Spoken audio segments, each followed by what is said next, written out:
환영합니다. 저의 채널 좋은 습관들에 오신 거. 저는 리건입니다. 당신의 팟캐스트 주인장 되겠습니다. 오늘 저는 얘기할 겁니다. 방식에 대해서. 하루를 시작하는 방식. 그걸 많은 사람들, 저까지 포함해서 그게 엄청나게 유용하다라고 알게 되는, 그거는 일종의 일기 쓰기입니다. 뭐뭐라 불리는, 모닝 페이지라고 불리는, 뭐 그럴 연령은 없어요. 그 연령에서 너무 늦은 연령, 이러한 습관을 형성하기에는 너무 늦어버린 그런 연령은 없습니다. 저는 8년 전에 시작했어요. 고등학교 학생 때. 그리고 그것이야말로 왜 오늘날의 에피소드가 특히나 내 10대 구독자들을 위한 것임인가 하는 그 이유입니다.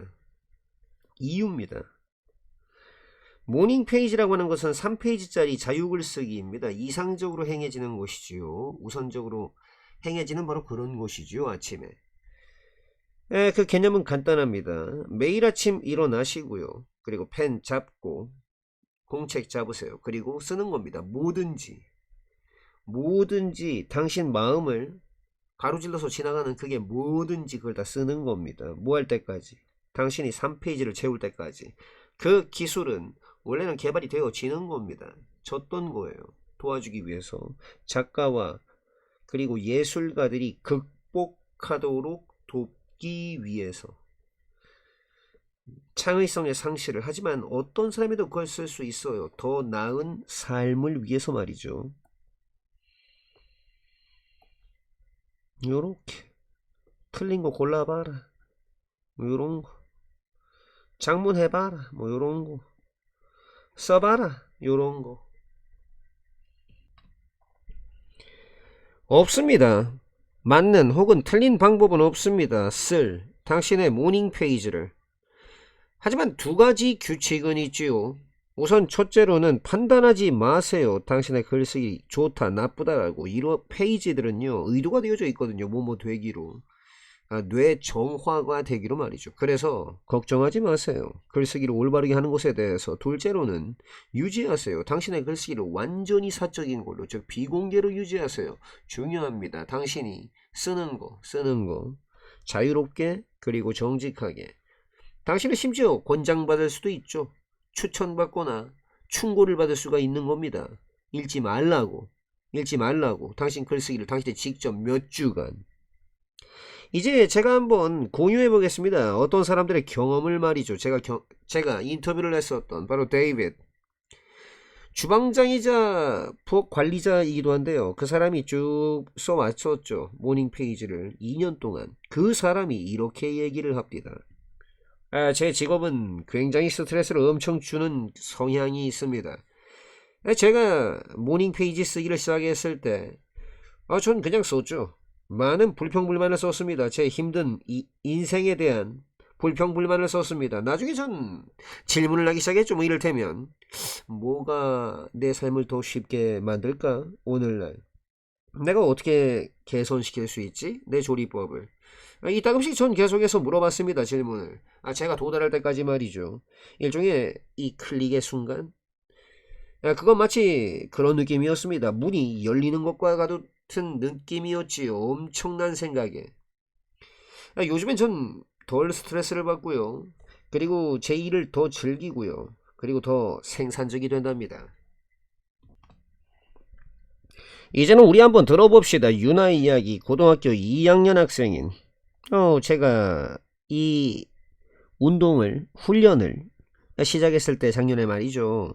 전 그냥 단순히 무작위의 생각을, 뭐 이런 것과 같은 걸 썼죠. 졸려. 약간의 두통이 시작되고 있구만. 난 마실 필요가 있어. 수학 숙제를 오늘? 난 모르겠어. 뭘 더 써야 될지 이제.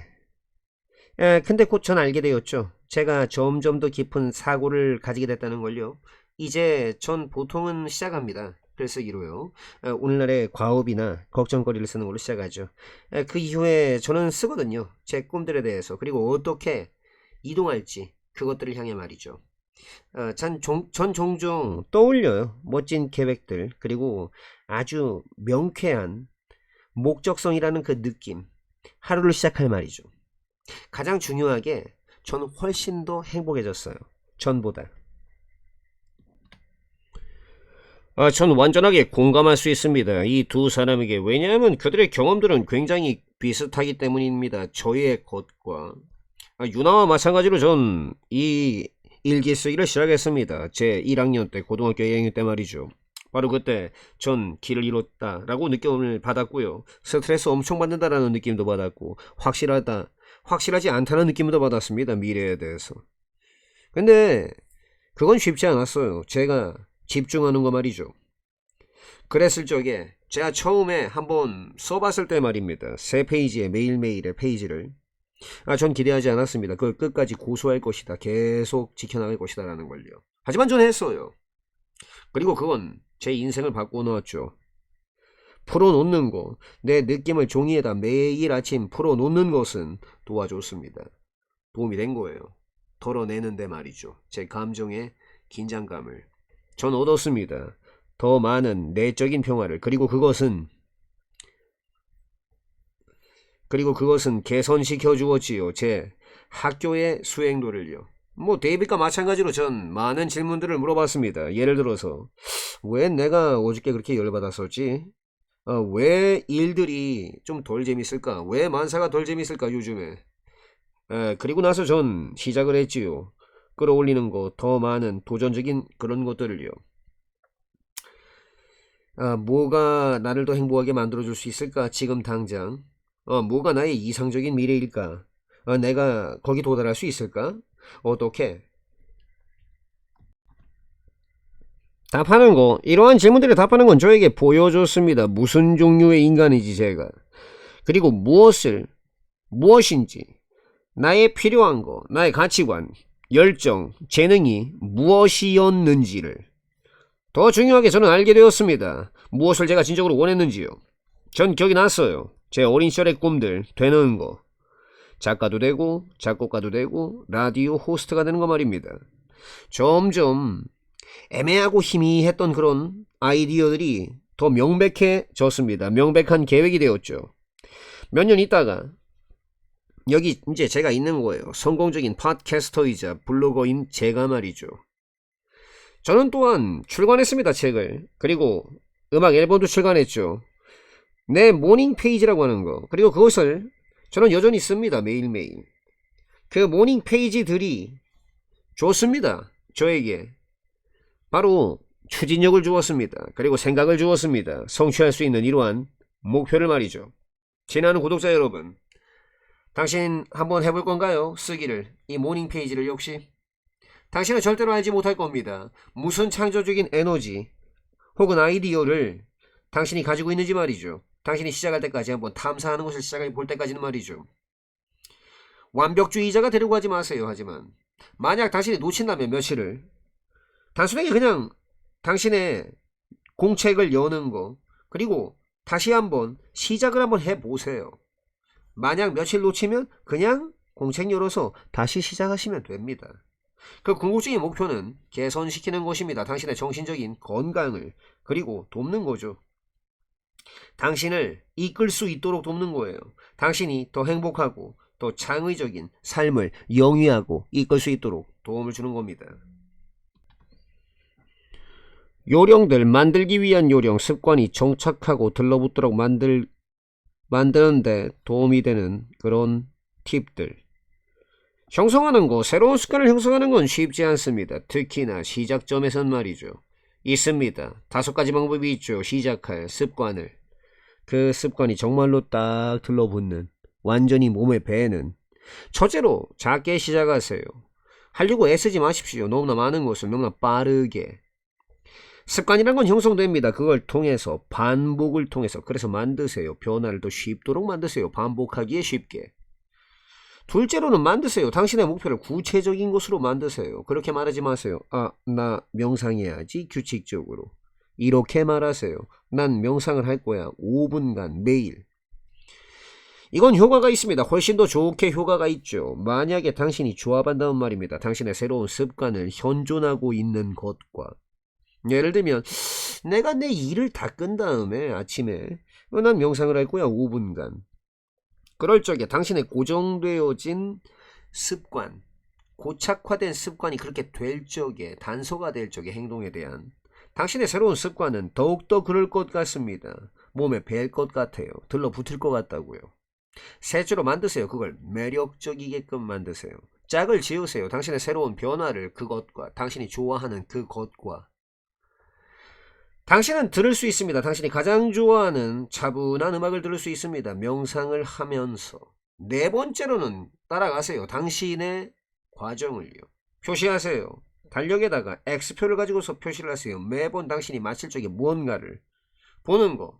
진보를 보는 건 줍니다. 당신에게 성취감을 줍니다. 그리고 도와주지요. 당신이 계속해서 할 수 있도록. 다섯 번째로는 유연해지십시오. 형성하는 거, 새로운 습관을 형성하는 건 시간이 걸립니다. 만약 당신이 발견한다면 뭐뭐라는 점을 당신의 진보가 멈춰버렸다. 어떤 이유 때문에. 그러면 그냥 집어드세요. 다시 시작하시라고요. 거기에서 어디? 당신이 중단됐었던 그 지점에서 다시 시작하십시오. 여기에 있다. 한 동물이 있다. 모모를 가지고 있는 독을. 마치 뱀처럼. 그리고 딱딱하고도 뾰족한 입을 가지고 있는 마치 새처럼. 그리고 잉크를 가지고 있는 마치 펜처럼. 그건 무게가 나갈 수 있다. 그만큼 많이. 한 성인 인간만큼 나갈 수 있으며 몸을 뻗을 수 있다. 차만큼 길게. 그러나 그것은 그것에 뼈다귀가 없는 몸뚱아리를 그걸 통과시킬 수가 있다. 구멍을. 무슨 크기에? 오렌지 크기에. 그것은 변화시킬 수 있다. 색깔과 모양을. 그리고 그것은 맛을 볼 수가 있다. 그것의 피부로. 그 동물, 이 동물은 불려진다. 문어라고. 문어는 너무나 외계인처럼 보이기 때문에 사람들에게, 서양 사람들에게 너무 이질적이고 외계인처럼 보여서 그래서 그것은 유발시켰다. 혐오를 유발시켰다. 혹은 심지어 공포심을 유발시켰다. 그들에게. 그러한 혐오 혹은 공포심이라고 하는 건 도움이 됐다. 만들어내는 것에 도움이 됐다. 그 이미지. 문어의 이미지를 악마 같은 그런 동물. 자, 어디에 살고 있는? 깊은 심해에 살고 있는. 예를 들어서 크라켄이라고 하는 거. 바다 괴물. 오래된 아이슬란드 이야기에. 걔는 마치 그것처럼 보인다. 그냥 딱 그것처럼 보인다. 아주 커다란 문어처럼 보인다. 또 다른 한 예는 우르슐라라고. 이 바다 마녀이다. 어디 특별 출연했었던 아주 유명한 이야기. 인어공주에 등장했던 그런 마녀 우르슐라이다. 오늘날까지 그건 어렵다. 우리가 상상하는 거, 모모라는 점을.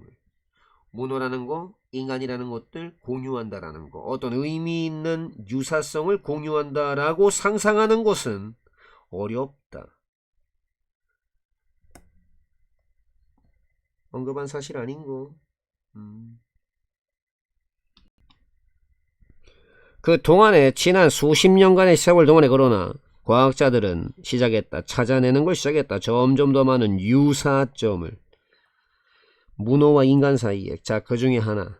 가장 흥미로운 것들 중 하나는 이다. 지능이다. 문어는 똑똑하다. 최고의 증거는 그들의 능력이다. 위장할 수 있는 능력이다. 지가 지 스스로를 위장할 수 있는 능력이다. 한 문어는 바꿀 수 있다. 그것의 색깔을, 패턴을, 그리고 질감을, 그리고 변화라고 하는 것들. 이것들은 수행되어지고 실행되어진다. 거의 즉각적으로. 속도의 관점에서 그리고 다양성의 관점에서 변화의 어떤 다른 동물도 그럴 수가 없다. 감히 필적할 수가 없다. 문어에. 심지어 카멜레온들도 활용한다. 오로지 한 줌에 얼마 안 되는 고정되어진 패턴을 사용한다. 주된 목적, 이러한 변화들의 주된 목적은 피하는 것이다. 감지당하는 걸 피하는 것이다. 다른 사냥꾼들이나 그들의 먹잇감에 의해서. 그럴 적에 한 문어가 맞닥뜨렸을 적에 그것의 사냥꾼 혹은 먹잇감을 맞닥뜨렸을 적에는 녀석은 반드시 결정을 지어야 된다. 굉장히 빠르게 어떤 색깔, 어떤 패턴, 어떤 질감을 선택할지를. 그러한 한 결정은 암시한다. 뭐뭐라는 점. 그게 획득을 해버렸다라는 거. 충분한 지식을. 뭐에 대한 지식? 그 주변을 감싸고 있는 그런 동물들에 대한 지식. 그리고 그것을 활용한다라는 것이다. 생존하고 살아남기 위해서. 획득하는 거, 지식을 획득하는 거, 그리고 또 적용하는 거, 그것을 특정한 목적을 위해 적용하는 그런 것은 이다. 확실한 징후이다. 지성의 징후이다. 문어가 똑똑하다고 할 수 있는 이유를 행동, 상황, 능력을 포함해서 우리말로 한번 써봐. 이런 것 쫙 해가지고 쓸 수 있는 능력. 요래 일치하지 않는 거. 또 다른 한 징후, 지성의 징후, 문어의 그 징조는 이다. 그것의 도구의 사용이다. 실험실에서 문어들은 쓴다. 도구를 쓴다. 얻기 위해서, 음식 보상을 얻기 위해서. 야생에서는 그들은 돌멩이를 쓴다. 만들어내기 위해 벽들, 보호하기 위한 벽, 입구를. 어디에? 그들의 집에. 그들은 그뿐만 아니라 돌멩이를 쓸 뿐만 아니라 또한 어떤 거라도 다 쓴다. 그들이 찾아낼 수 있는 어떤 것도 다 쓴다. 보호하기 위해서. 본인이 스스로를 보호하기 위해서. 가장 인상 깊은 예, 문어들이 도구들을 쓰는 것의 예는 왔다. 2009년 인도네시아에서 몇몇 문어들은 발견되어졌다. 모은다라는 게. 코코넛 껍데기를 그들은 깨끗하게 씻었다. 그 껍질을 물을 축축 뿜어가지고 씻었다. 그리고 그것들을 옮겼다. 새로운 장소로 옮겼고 그것들을 쌓았다. 무엇으로서? 보금자리, 보호소로서. 다니는 거, 무한치로 다니는 거, 껍질을 그들의 몸 아래쪽에다 두고 다니는 것은 그들에게 강요했다. 뭐하도록? 걷도록, 천천히 바닥 쪽을 쭉 따라서. 이것은 만들었다. 문어들이 더욱더 노출되도록 만들었다. 그들의 포식자들에게. 하지만 그래 보였다. 그래 보인다. 그들이 기꺼이 그랬었던 것 같아 보인다. 그러한 위험을 기꺼이 감수했던 것처럼 보인다. 더 커다란 미래의 보호를 위해. 과학자들, 그 사람들이 발견했었던 과학자들, 그 행동을, 그 과학자들은 주장한다. 뭐라고? 이것은 명백한 증거다라고. 문어가 도구를 사용하는 것의 증거다라고. 문어의 사용, 도구 사용은 발견되어질 수 있다. 그들의 사랑에서. 장난감 그리고 포즈. 역시 그들은 호기심이 많다. 모모에 대해서. 새로운 물체. 그리고 좋아하지 않는다. 지루하게 되는 걸. 이게 바로 그 이유이다. 수족관들이 떠올리려고 애쓰는 이유이다. 어떤 아이디어를 유지하기 위해서 그들의 문어들을 바쁘게 유지시킬 그런 아이디어. 몇몇 수족관은 숨긴다. 음식을 커다란 인형 안쪽에 숨기고 식힌다. 문어가 깨버리도록 그 장난감을 얻기 위해 그 음식. 다른 곳들은 제공한다. 플라스틱 블록을 제공한다. 그들의 문어가 가지고 놀. 우리의 지식, 문어에 관한 지식은 여전히 굉장히 제한적이다. 덕분에, 과학자들의 노력 덕분에. 그러나 그거는 점점 팽창하고 있다. 매년. 그 중에 하나, 가장 인상적인 새로운 발견 값들 중에 하나, 문어에 대한 그 중 하나는 이다. 뭐뭐라는 점이다. 그것이 가지고 있는 것 같아 보인다라는 거다. 느낌을. 물론 불가능하다. 우리가 아는 거 정확하게 그들이 뭘 느끼는지를. 하지만 몇몇 이런 변화들, 피부 색깔에서의 변화들, 그런 변화들은 그래 보인다. 연관되어진 것 같아 보인다. 그들의 느낌과. 예를 들어서 대왕문어, 걔가 빨간색으로 바뀌어버리는 대왕문어는 그래 보인다. 흥분되어진 것 같아 보인다. 반면에 흰색이 된다. 그게 긴장이 쭉 풀렸을 적에. 한 문어, 제시받은 문어, 어려운 퍼즐을 제시받은 그 문어는 종종 겪는다. 몇몇 빠른 변화들을 겪는다. 색깔에서의. 문어는 그래 보인다. 좀 걱정되는 것처럼 보인다. 뭐뭐 할까봐. 그게 아마도 그 문제를 해결하지 못할까봐.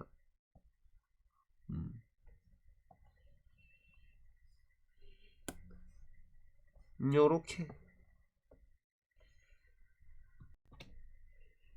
극소수만이, 거의 없다. 그런 과학자들. 오늘날 부인하는 과학자들 거의 없다. 뭘 부인한다? 문어가 지성이 있는 동물이라는 점을 부인하는 과학자 거의 없다. 아마도 이제 시기가 된 것 같다. 어떤 시기? 우리가 멈출 시기가 된 것 같다. 생각하기를, 걔네들을 외계의 동물이구나 라고 생각하는 걸 멈출 시기가 온 것 같다. 그리고 이제 인정할 시기가 온 것 같다. 그것들을 지성이 있는 동물이라고 우리처럼. 여전히 그렇게나 많은 게 있다. 우리가 아직까지 모르는 거, 문어에 대해. 당신은 좀 궁금한가? 뭐가 안에 있는지, 그들의 마음 안에 뭐가 있는지. 캠브리지 선언, 의식 선언. 2012년에 과학자들은 만났다. 캠브리지 대학에서 말하기 위해서 의식에 대해 인간과 동물의 의식이라고 하는 것은 의미한다. 가지는 것, 주관적 경험을 가지거나 인식을 가지는 것. 과학자들은 뭐뭐라는 점을 알게 되었다. 동물들이 감정을 가지고 있고 또한 의식을 가질 수 있다는 거, 인간처럼. 예를 들어서 아프리카의 저 회색 앵무새, 이 회색 앵무새는 보여줬다. 증거를 보여줬다. 의식의 증거를. 어떤 거? 그게 거의 진보된 의식. 인간의 그것만큼이나 진보된 의식. 심지어 문어들도 가지고 있다. 뇌 구조를 가지고 있다. 필요되어지는 구조. 주관적 경험을 위해. 약들, 그게 인간의 의식에 영향을 미치는 그런 약들이 또한 영향을 미친다. 몇몇 동물들에게 비슷한 방식으로. 그래서 과학자들 뭐뭐라고 결론을 내렸다. 인식이라고 하는 거, 의식이라고 하는 거 그냥 인간들만을 위한 것이 아니다라고. 동물들도 또한 그것을 역시 가질 수 있다라고. 그때 이후로, 캠브리지 선언 이후로 연구, 동물 인식에 대한 연구는 쭉 지금까지, 그때 이후로 쭉 지금까지 그래왔다. 아주 능동적으로 적극적으로 실행되어져 왔다. 과학자들 여전히 작업 중이다. 찾아내기 위해서 정확하게 어떻게 동물의 인식이 작동하는지를. 모든 동물이 다 그렇지는 않다. 모든 동물들이 다 의식이 있지는 않다. 하지만 그것들 복잡한 신경 시스템을 가진 것들은 더 그럴 것 같다. 더 뭐일 것 같다? 더 의식이 있을 것 같다. 모든 것들이 고려된다면 그게 아마도 현명한 것일 거다. 그리고 안전한 선택일 것일 거다. 그렇게 가정하고 추정하는 거. 뭐라고? 동물들이 느낌과 그리고 느낌을 가지고 있다라는 거. 자, 그리고 또 뭐 하는 거? 뭐 하는 게 현명하고 안전한 선택이다? 가정하는 거. 이렇게. 그리고 또 다루어 주는 거. 그들을 존중감과 친절함을 가지고서. 당신은 그러려고 했다. 잠깐만 다녀오려고 했다. 슈퍼마켓에. 하지만 2시간이 지나서 당신은 집으로 오게 된다. 엄청난 많은 양의 식료품을 가지고서 대략 60% 슈퍼마켓 구매의 60%가 계획되지 않았다. 한 이유, 이것에 대한 한 이유는 점점 커지는 크기. 슈퍼마켓의 카트 크기이다. 이거는 의미한다. 뭐뭐라는 점을. 사람들이 더 많은 것을 카트에 둘 수 있다는 것이다. 알아차리지 못한 채로. 연구에 따르면 2배로 만들어 버리는 거. 쇼핑카트 크기를 2배로 만들어 버리는 것은 유발한다. 40%의 증가를, 구매에서의 증가를. 또 다른 한 이유는 제품 배치이다. 첫 번째 항목, 그것들 쇼핑객들이 바라보는 거. 그 첫 번째 항목들이 바로 그것들이다. 눈높이에 있는 것들. 그리고 그 사실은, 그리고 그것은, 처음 보는 물건이 눈높이에 있다는 바로 그것은 유발한다. 그 물건들이 더 잘 팔리도록 유발한다. 이것을 알고 있기 때문에 슈퍼마켓들은 둔다. 더 비싼 선택사항들을 선반 한가운데다가 둔다. 마지막으로 보는 거, 표지판을 보는 거. 좀 제한된 시간, 이제 1시 할인한다는 표지판을 본다는 거. 그런 제한을 보는 건 아마 유발할 수 있다. 쇼핑객들이 사도록 더 그 제품을 그들이 계획한 것보다 좀 긴박감을 만들어냄으로써 슈퍼마켓들은 사람들이 구매하도록 만든다. 더 많이 그들이 필요로 하는 것보다. 실제로는 대부분의 1시 할인이라고 하는 것은 지속된다. 뭐 할 때까지? 모든 제품이 다 팔려버릴 때까지. 상상해 보시오. 한 조각의 토스트, 잼이 그 위에 있는 한쪽 면에 있는 그 토스트가 떨어진다는 거. 탁자로부터. 몇몇 사람들은 말한다. 만약에 그게 착지한다면 잼쪽면으로 그거 불행이라고. 근데 우리 한번 보자. 그 상황을 논리적으로 보자. 그 요소들은 포함한다. 중력도 포함하고 탁자의 높이도 포함하고 그 토스트가 거기서부터 떨어지는 탁자 높이도 포함하고 역시 또 뭐만큼이나 이 크기, 토스트 크기하고 각도, 그 각도에서 토스트가 떨어졌던 그 각도 뿐만 아니라 중력하고 또 높이 같은 거 이런 것도 다 포함한다. 근데 이것들이 중력, 높이, 크기, 각도 이것들이 결정한다. 그 움직임, 토스트의 회전의 움직임을 결정한다. 인지 아닌지는 토스트가 도는지 아닌지는 그 위치로 그 위치 안에 그 잼이 이제 그 위치 안에서 잼이 바닥에 닿고 있는 그런 위치로다가 토스트가 회전을 하는지 안 하는지는 어디에 의존한다. 힘에 의존한다. 힘에. 그 유발하는 토스트가 회전하도록 유발하는 힘에 의존한다. 가정을 한다면 대절이라고. 탁자가 대략적으로 한 1m 높이다. 라고 가정을 한다면 토스트가 회전할 것이다. 반바퀴 정도. 이건 의미한다. 그 잼쪽면, 토스트의 잼쪽면이 이제는 아래쪽을 향하고 있다라는 거. 뭐뭐라는 점. 당신의 토스트가 잼쪽면으로 착지한다라는 것은 따라서 불행이 아니다. 그것은 단지 단순한 과학일 뿐이다. 감시하는 것은 우리의 환경들, 우리의 주변을 감시하는 건 이다. 집중하는 거다. 어떤 거, 그것에. 그게 바깥쪽인 거. 우리 스스로의 바깥쪽인 거. 우리 자기 자신의 바깥쪽인 거. 한마디로 그게 뭐냐면, 그거. 우리가 보는 거, 듣는 거, 냄새 맡고, 느끼고, 아마도, 심지어, 맛도 보는 거. 근데 이따금씩은, 그거. 진짜로 어떤 장소를 특징 짓는 그것은, 이다. 어떤 것이다. 좀 덜 구체적이고 특정된 것이다. 한마디로 느낌이다. 느낌. 우리 안에 있는 흥미진진한 우리의 흥미를 끄는 그게 나타났다. 등장했다. emerge. 나타났다. 뭐로부터? 한 연구로부터. 지하철 승객의 행동의 연구. 연구자들, 그러니까 노력하는 연구자인데 이해하려고 노력하는 연구자. 왜 사람들이 앉지? 아니 걔네들이 앉는 거기에 왜 앉지? 왜 서 있지? 아니 걔네들이 서 있는 거기에 왜 서 있지? 지하철에서. 그리고 이 전철 그 안에서. 그걸 이해하려고 이제 노력하는 연구자들은 검사해봤다. 조사해봤다. 그 요소들을 형성하는 요소.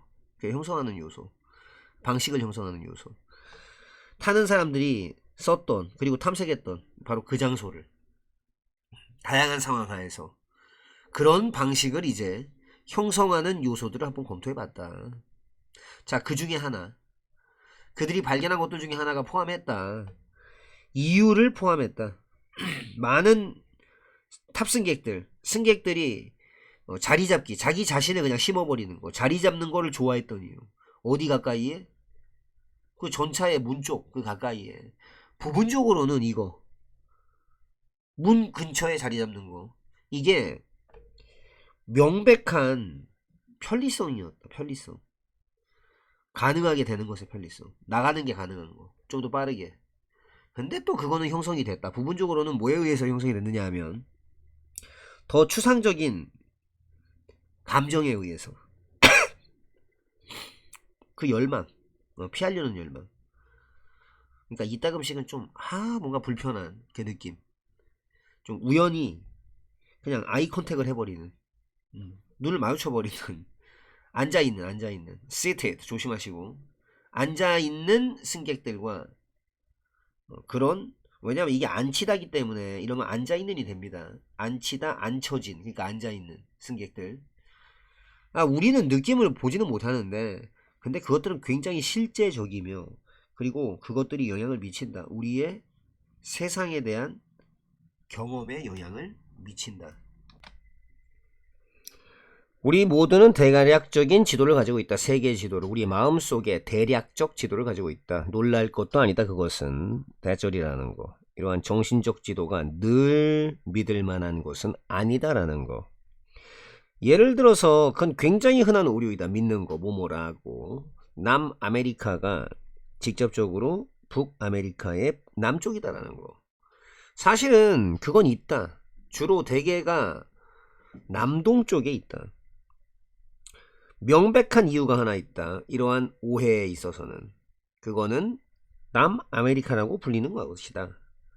그게 아니라 남동 아메리카가 아니라 또 다른 한 대륙, 그것이 종종 잘못 놓아진 대륙은 아프리카이다. 사람들은 대개 보통 상상한다. 뭐뭐라고. 적도가 관통한다라고. 그것의 한가운데를. 하지만 대략 3분의 2 정도의 그 대륙의 3분의 2 정도가 이다. 적도의 북쪽이다. 가장 최북단의 부분은 실제로 대략적으로 똑같은 위도이다. 서울과 똑같은 위도이다. 심지어 그 이후에도 우리가 배운 다음에도 알게 된 다음에도 그 진실을, 이런 흔한 오류에 대한 진실을 우리는 좀처럼 굳이 고치려 들지 않는다. 우리의 정신지도를. 한 이유는 아마도 그거일 거다.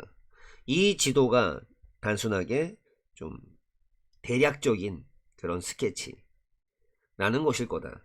심지어 그럴 때조차, 그것들이 완벽하지 않을 때조차 그것들은 유용하다.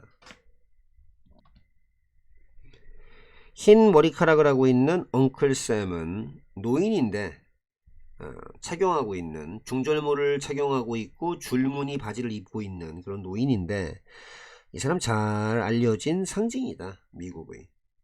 전설에 따르면 그 캐릭터는 모모를 본따서 이름 지어줬다. 사뮤얼 윌슨의 이름을 본따서. 그는 인기 있는 정육업자였다. 모모라고 지칭됐었던 엉클 샘이라고 그의 직원들에 의해 그 배럴, 그 통, 소고기통, 그가 공급했었던 군대, 그걸 공급했었던 세계 전쟁 중에 1812년 전쟁 중에 그때 공급했었던 소고기통, 그게 도장이 찍혀 있었다. 뭘로 찍혀 있었다? US라는 이니셜로 도장이 찍혀 있었다. 나타내기 위해서 모모라는 점을. 그것들이 재산이라는 거, 미국 정부의 재산이다라는 거. 그의 직원들 중에 한 명이 질문 받았을 때 뭐를 그 이니셜이 상징하는지를, 근데 그 직원은 실수로 이렇게 말했다. 엉클쌤인데요? 라고. 그 실수는 지속되었다. 시간이 지남에 따라. 그리고 마침내 그의 엉클쌤의 개인적 닉네임은 또한 되었다. 닉네임이 되었다. 미국에. 세계 1차 대전이 되어서야, 근데 세계 1차 대전이 되어서야 그 널리 인식되어진 엉클샘 이미지는 만들어졌던 것이다. 1961년 결의안, 의회에 의해서 통과된 결의안은 인정했다. 윌슨을 그거이다라고, 동일인물이다라고, 엉클샘과 동일인물이다라고 인정했다. 폴리그래프라고 흔하게 알려져 있는데 뭐뭐라고, 거짓말 탐지기다라고, 이건 측정한다. 한 사람의 수준을, 신경 흥분도의 수준을 이렇게 한번 재봄으로써, 측정함으로써 몇몇 몸의 기능들을 포함해서 땀 흘리기, 혈압, 맥박, 수, 전형적인 거짓말 테스트에서 그 사람, 검사를 받고 있는 사람은 처음에 질문을 받는다. 두 가지 형태의 통제 질문들, 그것들, 그게 기대되는 것들 받을 것으로, 진실된 대답을, 그리고 또 다른 것들, 그것들이 기대되는, 대답이 되어질 것으로 기대되는 거짓말로. 거짓말 탐지기 결과값들, 이러한 질문들로부터의 결과값들은 나중에 비교된다. 뭐랑? 그것들과, 다른 질문들과 결정짓기 위해 인지 아닌지를, 그 사람이 진실을 말하고 있는지 아닌지를. 그러나 불가능하다. 사람들이 의도적으로 올리는 거, 가능하다. 죄송합니다. 가능하다. 사람들이 의도적으로 올리는 게 가능하다. 그들의 신경 흥분도의 수준을 대답을 할 적에 통제 질문들을 진실되게 그들이 그렇게 할 적에 끌어올릴 적에 그건 된다. 더 어려워진다. 그 검사하는 사람이 결정짓는 거 인지 아닌지를 그 사람이 나중에 거짓말을 하고 있는지 아닌지를 결정짓는 게 어려워지게 된다. 따라서 비록 거짓말 탐지기들이 좀 효과적이지만 측정하는 데 있어서 생리적인 요소들 근데 그게 의미하진 않는다. 그것들이 항상 분간하는 게 가능하다라는 거. 거짓말과 참말을 개선시킴으로써 접근 가능성을 일터의 접근 가능성 노동자들을 위한 일터 그 노동자들이 전형적으로 좀 불리한 입장에 처해 있는 노동시장에서 그렇게 개선시킴으로써 AI는 개선시킬 수 있다. 더 좋게 만들 수 있다. 포용성 일터에서의 AI로 구동되는 도와주는 장비들 그러니까 돕기 위한 장비들 노동자들 뭐 시각적이나 말 아니면은 듣기에 어려움을 가지고 있는 그런 장비들 도와주는 보조 장비들은 점점 되고 있는 중이다.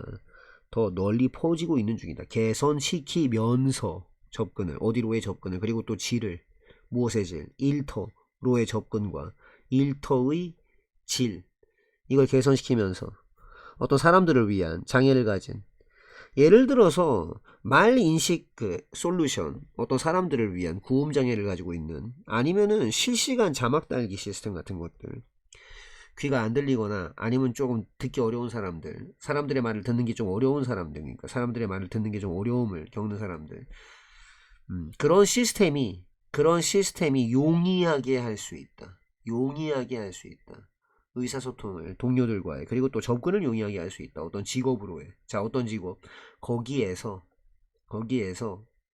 인간과 인간 사이의 의사소통이 필요한 AI는 또한 향상시킬 수 있다. 그 능력을 저숙련 노동자들의 능력을 잠재적으로 좀 긍정적인 효과를 가지면서 그들의 급료에 그리고 직업의 전망에 예를 들면 AI의 능력 통역하거나 번역할 수 있는 능력 쓰여지거나 말로 된 단어를 실시간으로 그게 개선시킬 수 있다. 수행도를 비원어민 화자의 일터에서 게다가 그뿐만 아니라 최근의 발전 AI로 구동되는 문자 생성기의 발전은 즉각적으로 개선시킬 수 있다. 그 수행도를 저숙련도 개인들의 그 영역에 있는 이를테면 글쓰기나 코딩이나 고객 서비스 영역에 있는 괴롭힘이라고 하는 것은 쭉 존재해왔다 오랫동안. 하지만 그 점점 커지는 거 성장 그 사용에서의 성장 스마트폰과 소셜미디어 그런 매체 그런 성장은 만들었다. 새로운 형태의 괴롭힘이 발생할 적에 소셜미디어 사이트에서 뭐 문자 앱에서 응용 프로그램에서 게임 그리고 온라인 토론의 장에서 그때 그게 알려져 있다. 사이버 불링이라고 알려져 있다. 이러한 종류의 행동은 일반적으로 포함한다. 보내기, 게시하기, 공유하기, 정보, 다른 사람에 대한. 자, 어떤 정보냐? 그 정보가 부정적이고 해롭고 거짓에, 가짜에. 그건 포함할 수 있다. 공유하는 거, 개인적 정보라든지 이미지를. 자, 뭐뭐 하려고 의도된, 유발하려고 의도된 당혹감이나 아니면 모욕감을. 근데 그게 또 중요하다. 뭐뭐라는 점을 주목하는 게 중요하다. 이 사이버 괴롭힘이 오로지 희생자들만을 상처 입힌다라고 하는 거. 그거는 또 부정적인 결과를 가질 수 있다. 그 사람들에 대해서 괴롭힘을 하고 있는 놈들. 모든 거. 그게 일어나는 모든 거 온라인상으로 그거는 기록되고 저장된다. 영원히. 영구적인 공공의 정보로서. 그러한 공적 기록은 몸으로 여겨질 수도 있다. 온라인 명성으로 여겨질 수 있다. 그게 계속해서 상처 입히는 그 괴롭힌 왕따시킨 놈들 미래에 자 어떤 미래 그들이 대학에 지원하거나 아니면 찾으려고 막 애쓰는 직업을 찾으려고 애쓰는 그 미래에 대부분의 사람들은 새해 결심을 한다. 하지만 아주 극소수들만이 그들 중에 고수하고 집착하고 지켜낸다. 그들의 결심을 1월 지나서 조치를 취하려고 애쓰는 거 개선시키기 위해 너가 너 자신을 그거는 되게 멋지다. 근데 결심을 쓰는 거 그렇게 하려고 그렇게 쓰는 것은 비결이다. 실패에 대한 비결이다. 이게 왜냐하면 결심이라는 것들은 일시적일 뿐만 아니라 또한 융통성도 없기 때문이다. 사람들이 한번 망했을 적에 그들은 여기는 성향이 있다. 그들의 결심이 박살났다고.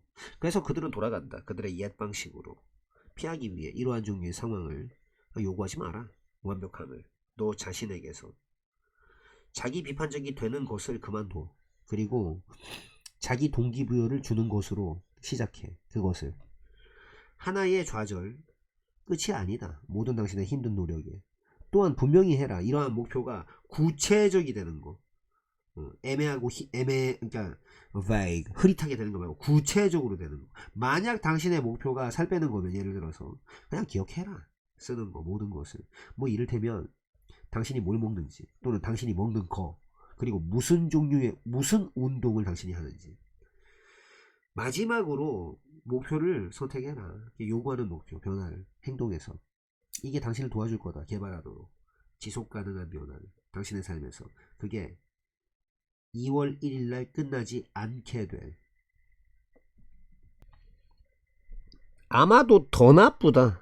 시도하는 것보다 더 나쁘다. 안 좋은 소식부터 먼저 말해버리고 시작하는 것보다 더 나쁘다. 뭐가? 시도하는 게. 그거를 좀 부드럽게 하려고 하는 거. 아니면 단순하게 그냥 그걸 전혀 처리하지 않는 거. 전혀 다루지 않는 거. 그게 더 나쁘다. 침묵요가 용어인데 만들어진 용어. 심리학자 시드니 로젠과 에브리엄 타스라는 사람에 의해서 1970년대 초반에 만들어진 이 침묵효과는 일어난다. 왜냐하면 사람들이 피하고 싶어 하니까 되는 거. 목표물 되는 거. 다른 사람의 부정적 감정에. 우리 모두가 그 기회가 있다. 변화를 이끌 수 있는. 근데 그게 종종 요구한다. 우리에게서 용기를 요구한다. 안 좋은 소식 전달할 수 있는 우리 상급자에게. 우리는 원치 않는다. 그렇게 되고 싶어 하지 않는다. 무고한 전령이 되고 싶어 하지 않는다. 메신저가 되고 싶지 않다. 그 사람이 막 총 오지게 쏘는 곳에 앞에 바로 떨어지는, 사선에 떨어지는. 우리의 생존의 본능이 발동하기 시작할 적에 그것들은 다 짓이겨버리고 밟아버릴 수 있다. 억제시켜버릴 수가 있다. 우리의 용기를 뭐할 때까지. 상황의 진실성이 다 그렇게 베어들고 스며들 때까지. 희석될 때까지. 여기서는 희석될 때까지. 침묵 효과와 그리고 그 결과로 오는 걸러내기, 필터링이라고 하는 거는 가질 수가 있다. 아주 그냥 쓸어버리는, 완전 황폐화시켜버리는 재앙과도 같은 효과를 가질 수가 있다. 가팔은 위계질서 안에서 라고 로버트 셔튼이라는 사람이 쓴다. 조직심리학자 로버트 셔튼. 그거 시작하는 거, 안 좋은 소식으로 시작하는 게 된다. 그것이 된다. 점점 더 만족스럽고 즐겁고 행복하게 돼서 모양에 따라 그게 위쪽으로 올라갈수록 계급에. 왜냐하면은 각각의 이 상급자 보스가 들은 다음에 그 소식을 그 또는 그녀의 부하로부터 그 또는 그녀는 만드니까 그게 들리게끔 약간 덜 나쁘게 들리게끔 뭐 하기 전에 그거를 그 사슬 그 연쇄고리에 위쪽으로 올려보내기 전에 무고한 전령 뭐다? 사람. 그 사람이 비난을 오지게 받는 사람. 보고한 거에 대해서 불쾌한 뉴스. 32번. 그럴 적에 당신이 들어줄 적에 당신 아이의 말을 들어줄 적에 감정적인 순간에 놓인 그 아이의 말을 들어줄 적에 모모를 좀 인식하세요. 그 공유하기, 단순한 관찰 이런 것들을 공유하는 것이 보통 작용을 한다. 더 잘 작용한다는 것을. 질문을 물어보는 것보다 시키기 위해, 대화가 굴러가도록 시키기 위해서. 당신은 아마 물어볼 수도 있어요. 당신 아이한테 왜 너는 슬프다고 느꼈지? 그리고 그녀가 아마 단서가 없을 수도 있어요. 아이였을 때 그녀는 아마 안 가질 수도 있어요. 그러니까 아이로서 아이라서 아이라서 없을 수가 있어요. 답이. 그러니까 답을 안 가지고 있고 on the tip of her tongue. 그러니까 이제 입 혀 끝에서 좀 이렇게 맴돌 수가 있어요. 아마도 그녀가 슬프다고 느끼고 있는지도 모르죠. 그녀 부모의 말다툼 거기에 대해서. 아니면은 왜냐하면 그냥 너무 피곤하다고 느끼니까. 뭐 아니면은 그녀가 너무 걱정되니까 모모에 대해서 피아노 연주에 대해서 너무 걱정되니까. 근데 그녀가 그럴 수도 있고 안 그럴 수도 있거든요. 가능할 수도 있고 아닐 수도 있어요. 설명할 수 있을 수도 있고 아닐 수도 있어요. 이런 어떤 것에 대해서. 그리고 심지어 그럴 적에 그녀가 정말로 떠올릴 적에 답을 그녀는 아마도 너무 걱정이 될 수도 있어요. 뭐뭐라는 게. 그 답이 안 좋을까봐. 충분히 정당화시킬 만큼 안 좋을까봐. 그 느낌을. 이러한 상황 하에서 일련의 질문들은 그냥 단지 만들 수 있습니다. 아이를 조용하도록 만들 수 있어요. 그게 더 낫죠. 단순하게 그냥 반영해 주는 거. 당신이 알아차린 그것을 반영해 주는 거. 당신은 이렇게 말할 수 있습니다. 너 약간 피곤해 보인다 오늘. 혹은 내가 알아차렸는데 너 찡그렸더라. 그럴 적에 내가 언급할 적에 그 연주에. 그리고 또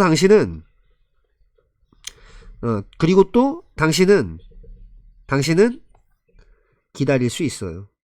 그녀의 답을. 무엇을 그것이 의미하는가? 한 등장인물이 영웅인 것, 그게 뭘 의미하는가? 뭐와 반대로 뭐와 대비되어? 악당과 대비되어. 예술적 그리고 오락 묘사에 있어서 반드시 필요하다. 작가가 확립하는 거. 긍정적인 관계를 주인공과 청중 사이에. 그러기 위해 비극 혹은 불행이 끌어내기 위해 감정적인 반응을 시청자들에게서. 그 등장인물은 반드시 조절되어져야만 한다. 뭐뭐 하도록, 인식이 가능하도록, 뭐뭐라고 인식이 가능하도록. 둘 중 하나, 친구나 혹은 적, 이든 아니든 간에 그 묘사가 허구의 것이든 간에 아니면 그냥 사실을 무미건조하게 한 것이든 간에 우리는 반드시 뭐뭐를 느껴야만 한다. 주인공이 어떤 사람이다 라는 거. 그 사람의 행동이 이득을 주는 우리에게. 주인공은 이다. 혹은 일 것이다. 가치 있는 동반자거나 혹은 소중하게 여김을 받는 동맹일 것이다. 폭력 영화의 폭력 액션 영화. 종종 몸으로 꽉 차 있다. 많은 부수적인 죽음으로 꽉 차 있다. 별로 중요도가 높지 않은 그런 등장인물들의. 그게 거의 못 끄집어내는, 거의 반응을 못 끌어내는 청중에게서 느끼기 위해, 강력한 감정을 느끼기 위해 청중은 반드시 그래야만 한다. 감정적으로 투입되어져야만 한다. 어디에 등장인물에 투입되어져야만 한다. 둘 중 하나로다가 동맹자 혹은 적으로. 단순하게 더 나은 방법은 없다. 영향을 미칠 수 있거나 혹은 청중에게 좀 동요할 수 있는 또는 이제 감정을 휘저어버릴 수 있는 그런 방법은 없다. 즉각적이면서도 강력하면서도 진정성 있게 그럴 수 있는 방법은 없다. 뭐보다 그런 방법은 없다? 뭐뭐에 의해서 그렇게 하는 것보다 다 열어버리고 공개함으로써 그들에게 뭘 가지고서 개인적인 이야기나 일화를 가지고 그들에게 다 공개해버리는 거. 이것에 의한 것보다 더 나은 방법은 없다. 명백하게 얘기를 하자면 난 그렇게 얘기하는 건 아니다. 당신이 말해줄 필요가 있다. 그들에게 긴 이야기, 당신 가족에 대한, 휴가에 대한, 아니면 또 보여줄 필요가 있다. 보여줄 필요가 있다. 그들에게 악의적 사진을 무대에서. 그럴 필요가 있다고 내가 말하는 것까지는 아니다. 난 얘기하는 거다. 당신이 공유할 수 있다고. 핵심적인 전기적 당신 인생에 있어서의 그런 세부 사항에 대해서 공유할 수 있다라고. 아니면 좀 감정을 공유할 수 있다라고. 당신이 느끼고 있는 감정 그 순간에. 아니면 자기 비하적인 좀 농담 이런 것을 가지고서 공유할 수 있다라는 거. 난 그걸 말하는 것이다. 그거는 검증된 방식이다. 유대감을 느낄 수 있는 청중과 낯선 사람들의 청중, 그리고 또 깔아두는 것에 그런 방법이다.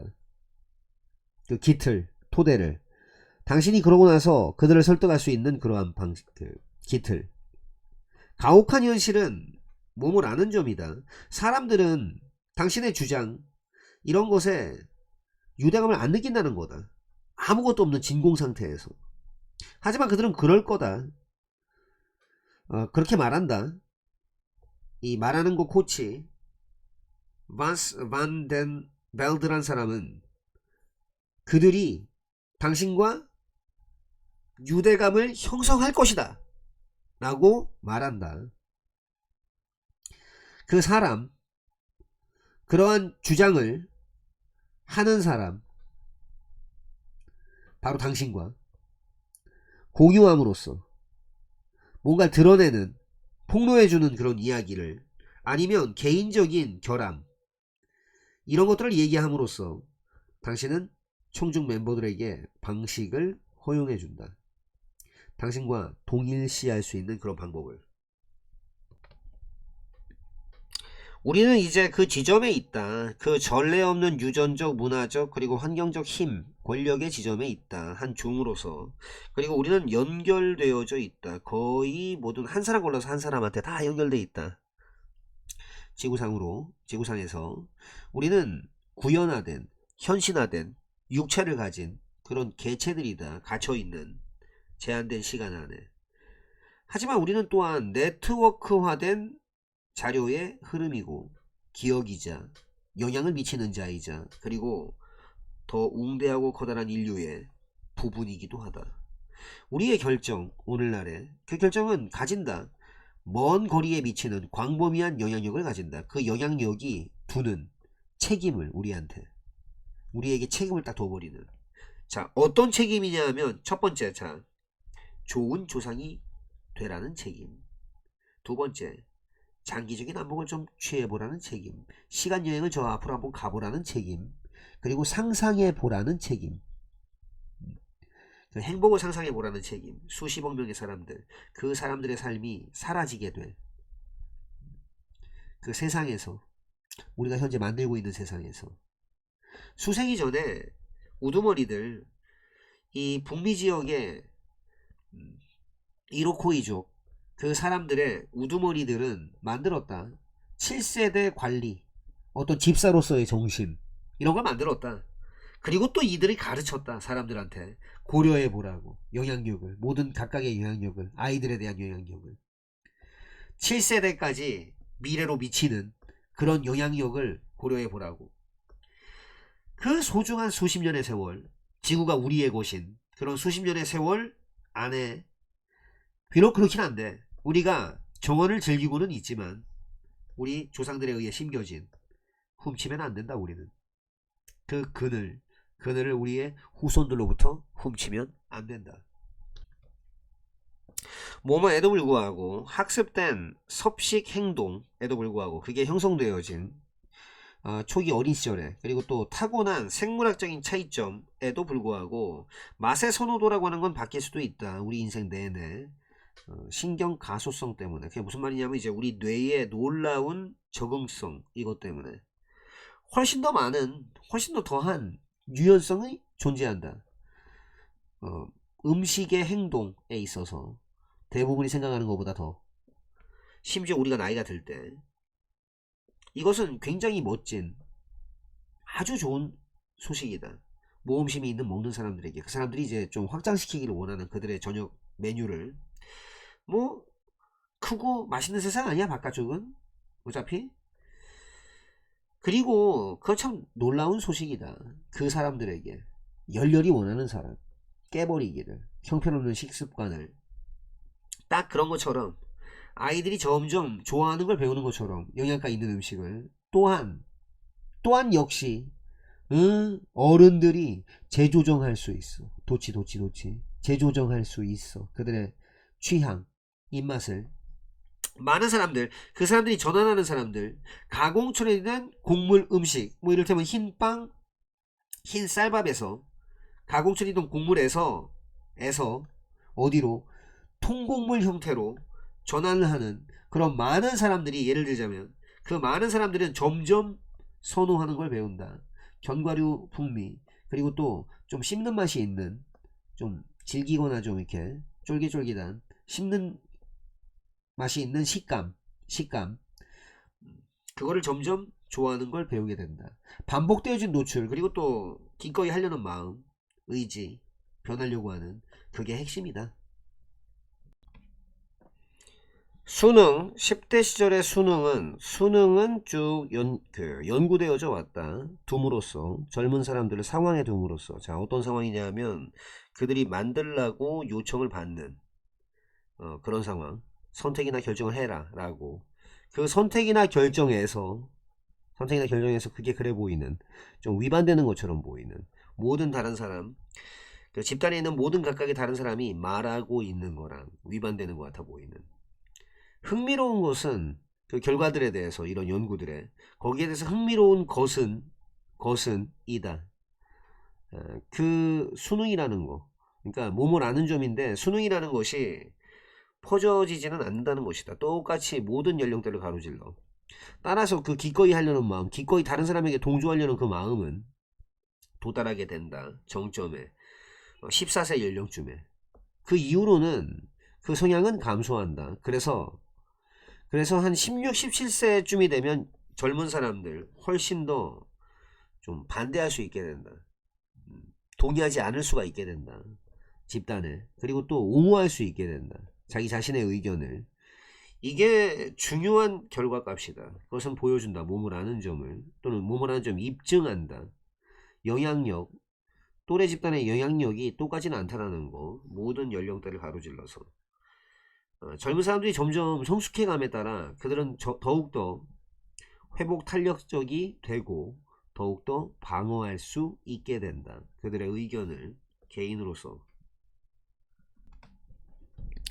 습관이라고 하는 건 나쁜 게 아니다. 우리는 그것들을 필요로 한다. 살아남기 위해서 이해하기. 어떻게 뇌가 습관을 사용하는지를 이해하기와, 그리고 어떻게 당신이 그것들을 가지고 살아나가고 작동하는지를 이해하기는 이다.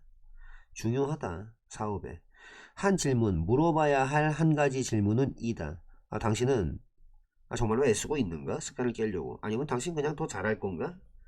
갖다 붙임으로써, 또 다른 하나에다가 갖다 붙임으로써, 그거 뭐뭐라고 알려진, 바로 그거, 이 유혹 묶기라고 알려진. 워튼 대학 교수 이 KT 맥먼이라는 사람은 연구 프로젝트를 이끌었다. 뭐뭐라고 불리는 붙잡고 있기, 헝거 게임스라고 하는, 그것을 인질로 붙잡고 있기라 불렸던 그런 거. 체육관에 인질로 붙잡고 있기. 그러니까 거기에서는, 그 프로젝트에서는 참가자들은 오로지 접근할 수 있었다. 그들의 오디오 장비에 체육관에 있는 동안에.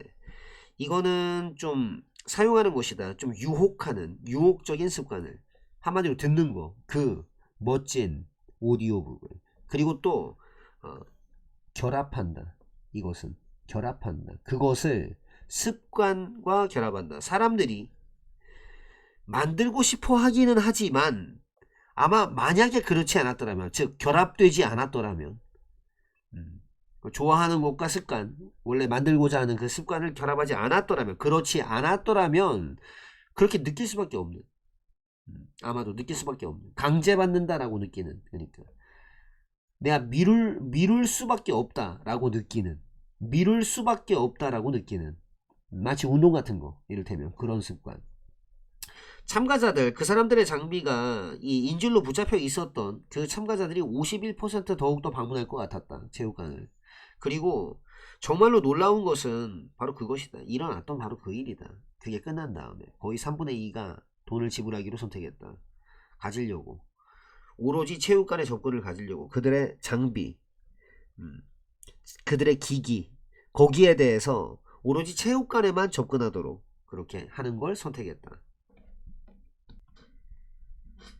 개념 모델, 이거는 설명이다. 보통은 되게 굉장히 단순화된, 어떻게 뭔가가 작동하는 것에 대한 설명이다. 그거는 완전할 필요도 없고, 심지어 정확할 필요도 없다. 그게 유용한 이상은. 파일하고 폴더하고 뭐 아이콘들, 당신이 전시되는 걸 보는 그런 것들, 컴퓨터상으로, 스크린상으로, 그게 도와준다.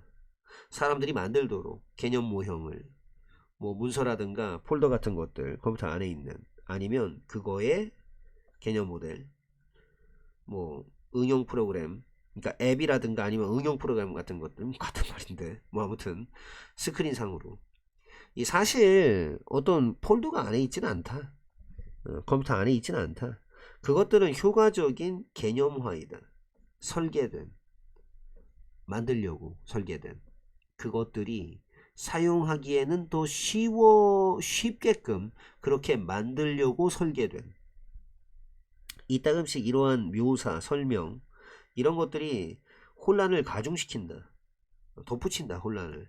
근데 뭐 이메일 읽거나 아니면 웹사이트 방문할 적에 그 자료가 좀 있는 것 같아 보인다, 장비 안에. 왜냐하면은 그게 바로 그곳이니까. 그게 전시되어지고 사용되어지는. 근데 사실은 많은 경우에 있어서 실질적인 자료는 클라우드 안에 있다. 그러니까 클라우드가 뭐냐면 거기에 위치되어 있는 거. 좀 멀리 있는 기계에. 개념적인 모델이라고 하는 것은 하나의 일관된 이미지의 그런 것이다.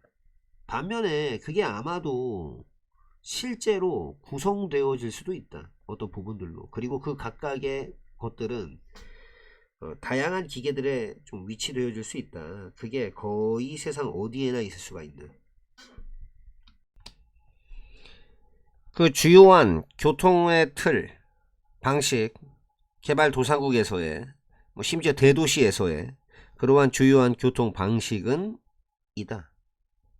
여전히 걷기이다. 왜냐하면은 제약 때문에, 자원에 대한 제약 때문에 작동시키기 위해 필요되어지는 광범위한 운송 체계, 이런 것들을 작동시키기 위해 필요되어지는. 사람들은 긴 거리를 이동한다. 발로 매일. 그리고 쓴다. 인간의 에너지를. 그들이 거의 내어줄 수 없는 그런 에너지를. 이러한 상황 하에서 걷는 것은 이다. 피할 수 없는 짐, 부담이다. 그게 써버리는 생산적 에너지, 생산적인 능력을. 북미 지역과 서쪽 유럽 지역, 그 지역에서는 근데 태도와 정책은 그냥 그 반대다. 걷기는 효율적이고 건강에 좋고 그리고 자연스럽다. 우리는 그걸 더 해야 된다.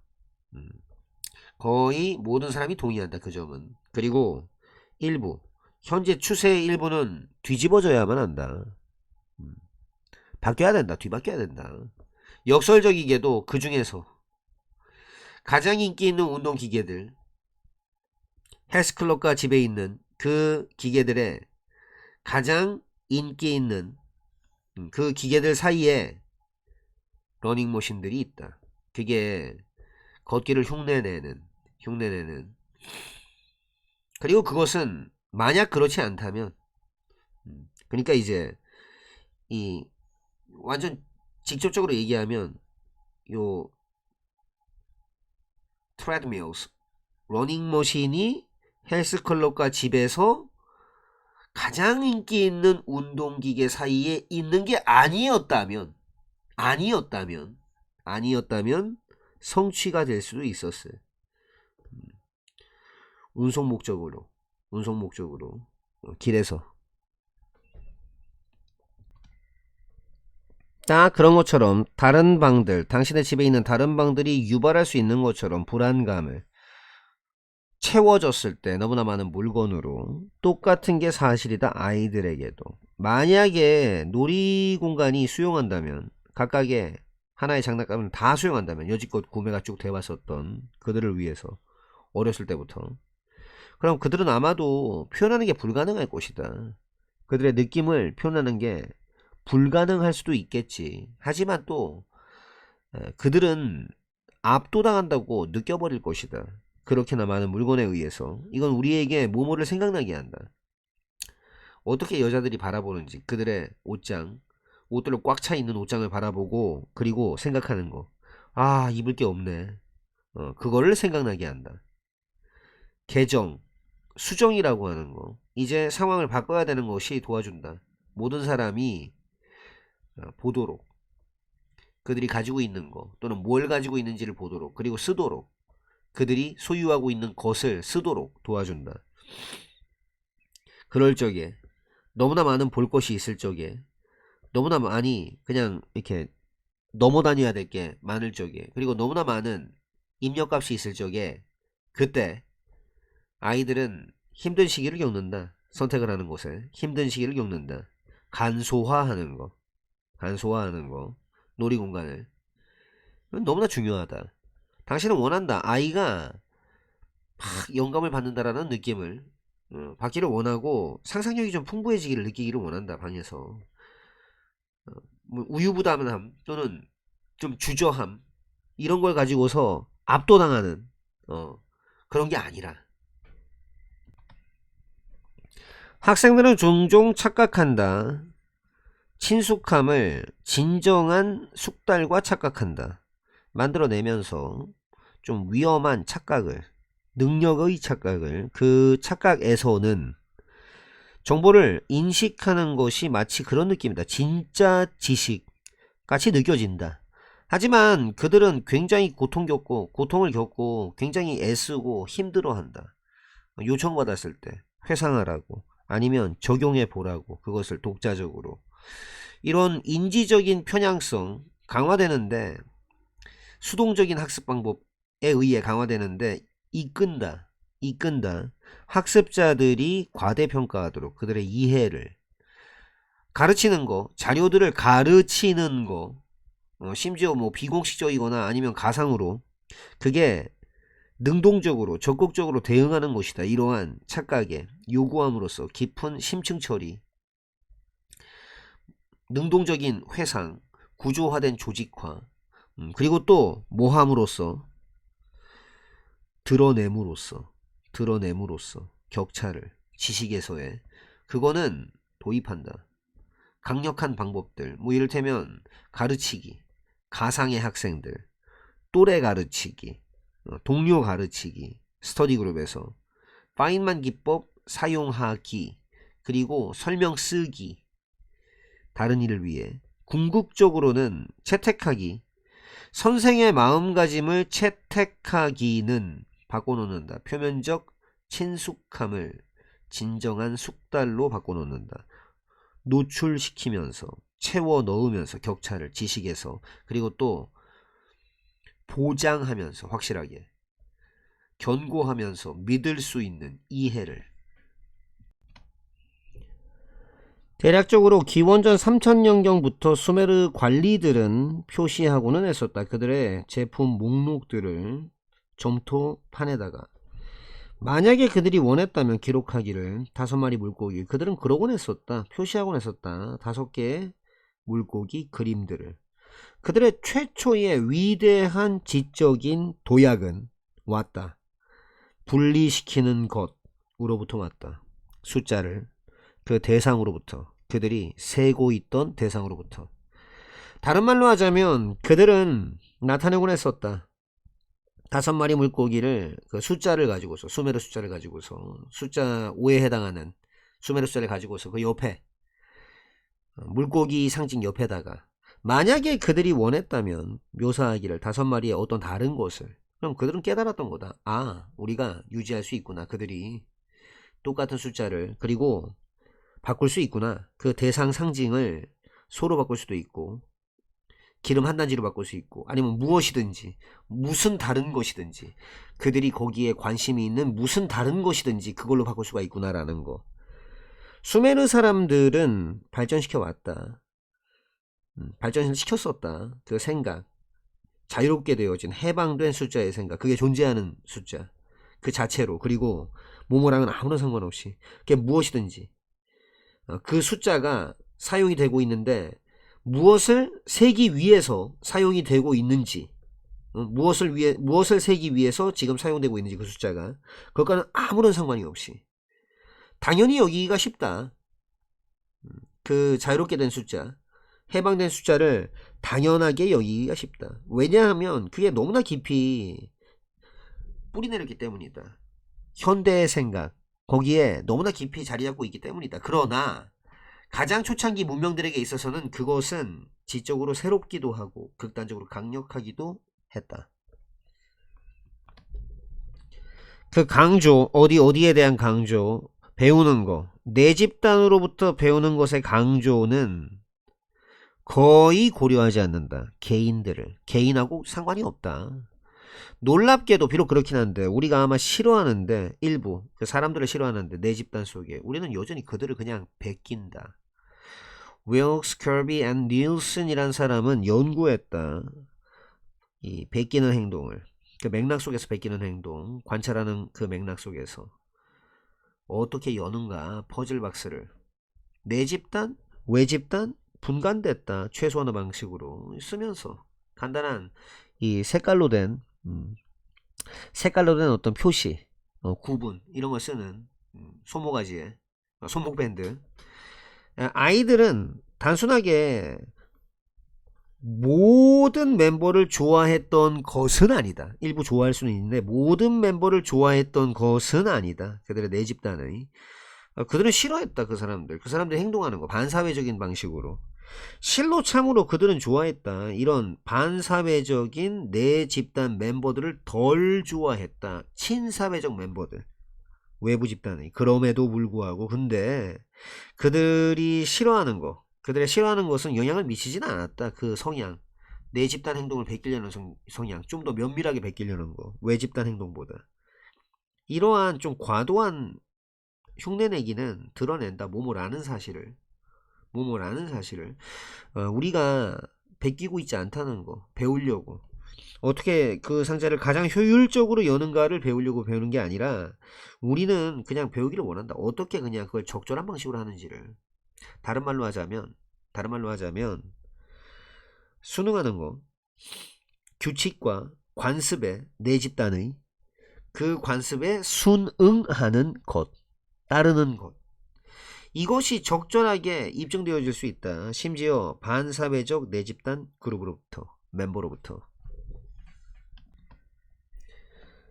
설정점 이론 개념이라고 하는 것은 몸을 것이다. 당신의 몸이 안정적인 양을 가진다는 것이다. 지방세포의 양을. 그때쯤이면, 당신이 성인이 되는 그때쯤이면 더 많은 무게를 당신이, 한마디로 더 몸무게가, 체중이 많이 나갔었을수록 어린 시절에, 그리고 10대 시절 때 더 많은 지방세포를 당신이 가지게 될 것이다. 성인으로서.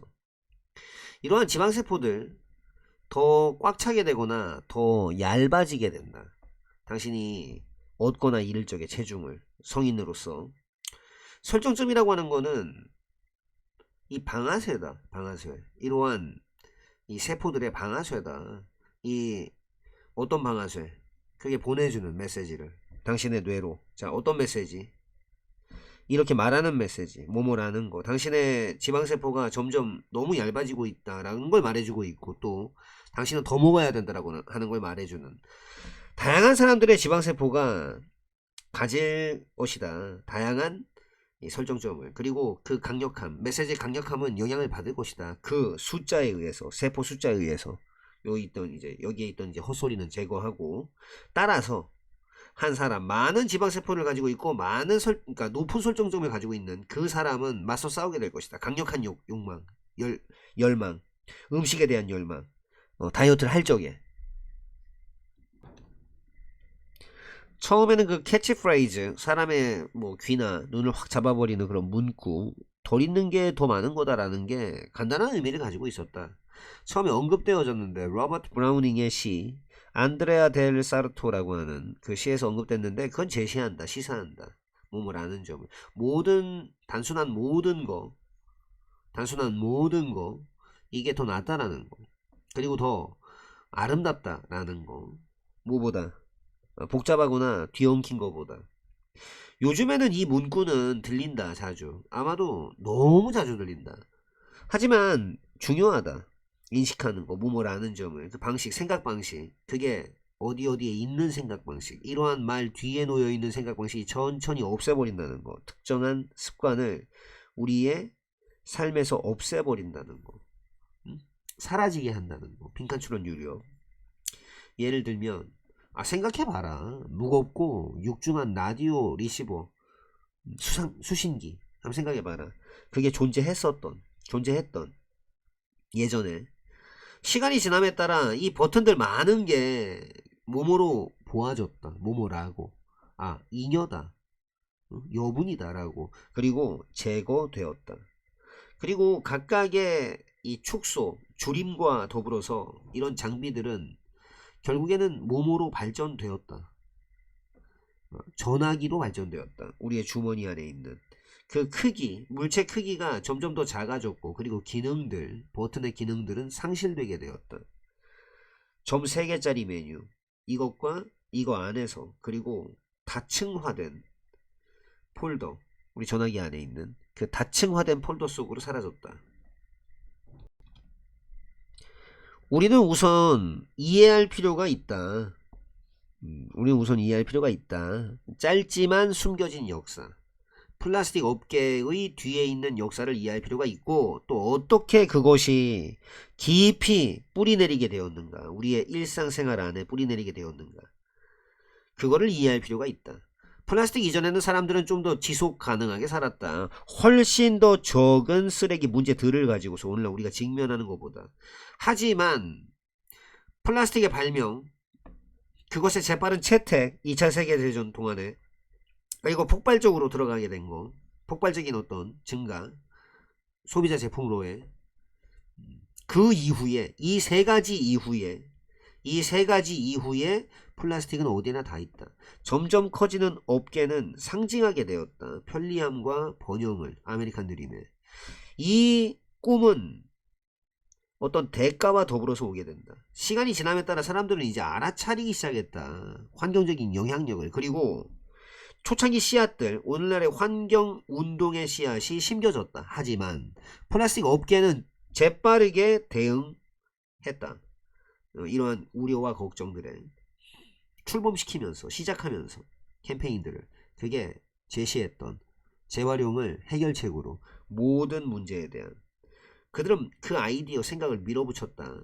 오염은 소비자들의 잘못이다라는 거, 기업들의 잘못이 아니라, 막 홍수로 막 밀어붙이는, 시장을 플라스틱으로 홍수로 그냥 범람시켜버리는 그런 회사들이 아니라. 쿤이 제안했듯이 우리의 명제, 세상에 대한 우리의 명제들은 깊숙이 박혀있다. 어디 안쪽에 패러다임이라고 하는 곳.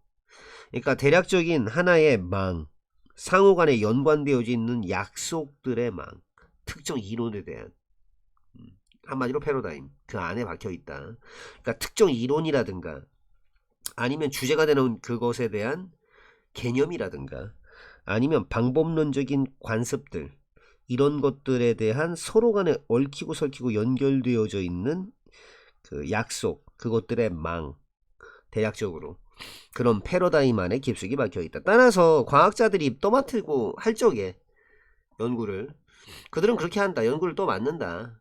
그 안에서부터 떠맡는다. 특정 패러다임 안쪽에서 심지어 가장 엄밀한 측정치들, 이런 것들도 오로지 말이 된다. 타당하다. 그 내면에서부터, 그 패러다임 안쪽에서부터 타당하고 말이 된다. 상식에 맞다. 예를 들어서 한 보는 거, 안쪽을, 현미경 안쪽을 들여다보는 건 당신에게 아무 얘기도 해주지 않는다. 뭐뭐 하지 않으면, 당신이 이미 알고 있지 않으면, 그 도구의 본성을 알고 있지 모르면, 그리고 또 당신이 무엇을 보기로 되어 있는지, 무엇을 바라보기로 그렇게 되어 있는지, 그걸 모른다면, 따라서 그거 우리가 주된 진보라고 부르는 거, 과학에서 그거는 이동이 아니다. 덜한 것에서 더 정확한 곳으로의 패러다임의 이동이 아니라 오히려 그것은 수평적인 전환이다. 한 가지 보는 것의 방법, 세상을, 그것에서 또 다른 하나로의 전환이다. 쿤에게 있어서는 과학자, 새로운 패러다임을 가지고 있는 그 과학자는 다르게 보는 것이다. 무엇과는 다르게, 그 방식과는 좀 다르게 보는 것이다. 그가 전에 봤었던, 이전에 보아왔었던 그런 방식과는 다르게 보는 것이다.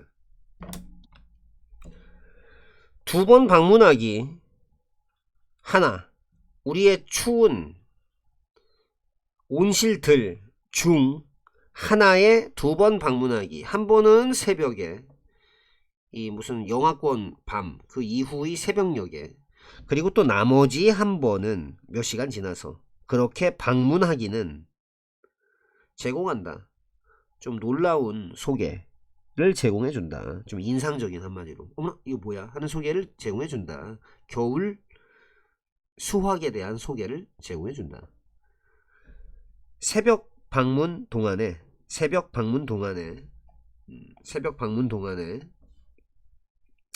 모든 농작물들은 다 얼어붙는다. 딱딱하게.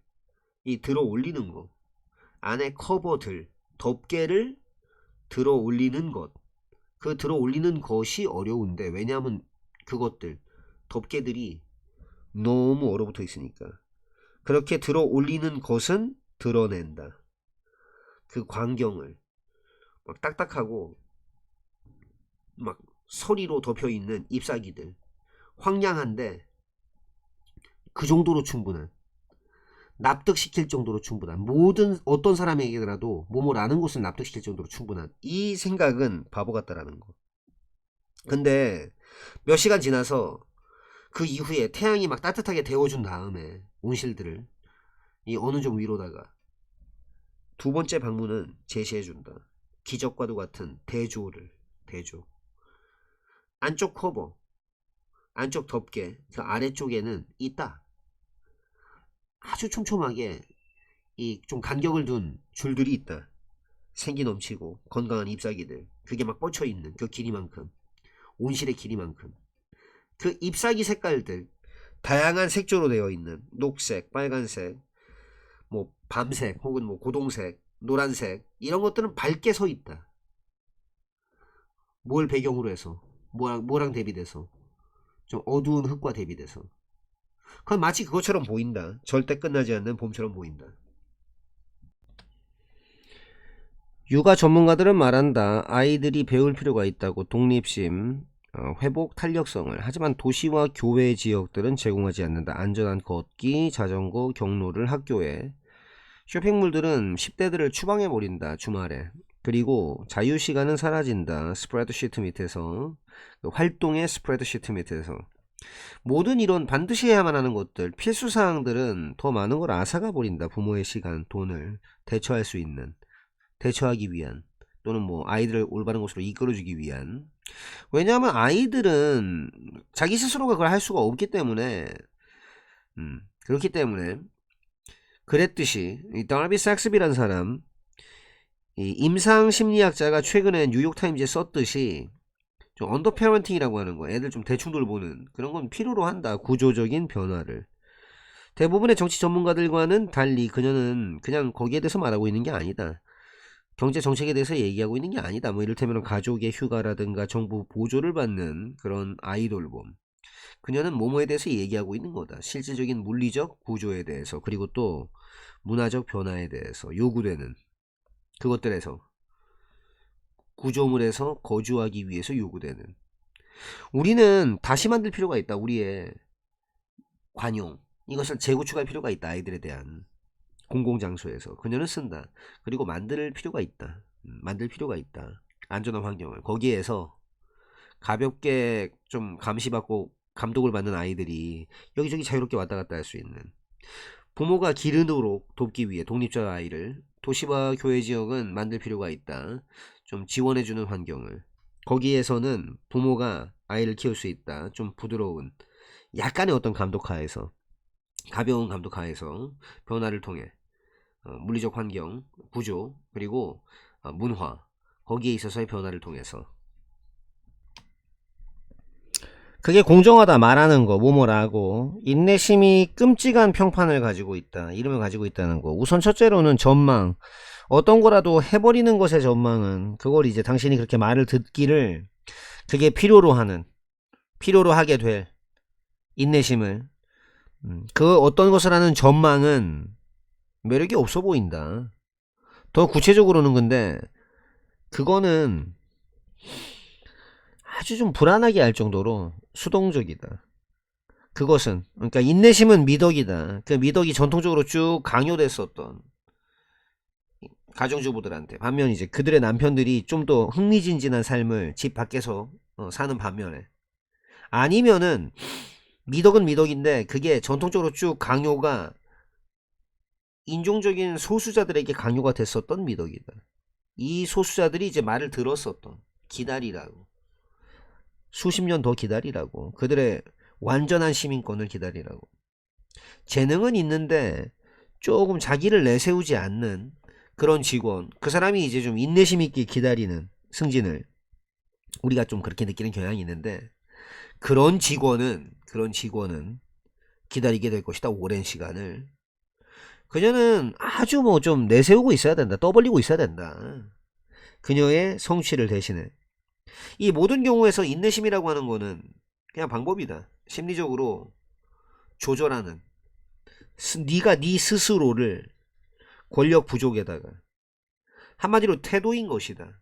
돕도록 의도된, 너를 돕도록 의도된 그 태도가, 너를 돕도록 의도된, 너 스스로를 단념시키도록, 그러니까 한마디로 너 받아들이도록, 너의 낮은 비참한 자리를, 뭐 이론적인 희망 속에서 더 나은 날들, 앞으로 오게 될 더 나은 날들의 희망에서. 근데 사회가 점점 가속화가 됨에 따라 무언가가 변한다. 점점 더 많은 맥락에서 인내심은 권력의 형태가 된다. 한 세상, 서두름에 딱 맞춰진 그런 한 세상에서 그 능력은 서두르는 것을, 그 충동을 억누르고 제한할 수 있는, 억제할 수 있는 능력, 저항할 수 있는 능력은, 한마디로 어떤 일들을 허용할 수 있는 능력, 시간이 걸릴 수 있도록, 그것들이 걸리는 시간이 걸릴 수 있도록 허용할 수 있는 그 능력은 이다. 방법이다. 얻을 수 있는 방법이다. 이 세상에서의 좀 유리한 입장, 그것을 얻을 수 있는 방법이고, 또는 이제 이 세상에서 좀 지지대, 발 디딜 곳을 얻을 수 있게 하는 능력이고, 또 그게 중요한 일을 할 수 있는 능력이고, 그리고 끌어낼 수 있는 그러한 방법이다. 그러니까 얻을 수 있는 방법, 할 수 있는 방법, 그리고 끌어낼 수 있는 방법이다. 만족감을, 행위 그 자체로부터 만족감을 이끌어낼 수 있는 방법이다. 뭐하는 대신에, 미루는 대신에, 모든 당신의 충족을 미래로, 성취를 미래로 미루는 대신에.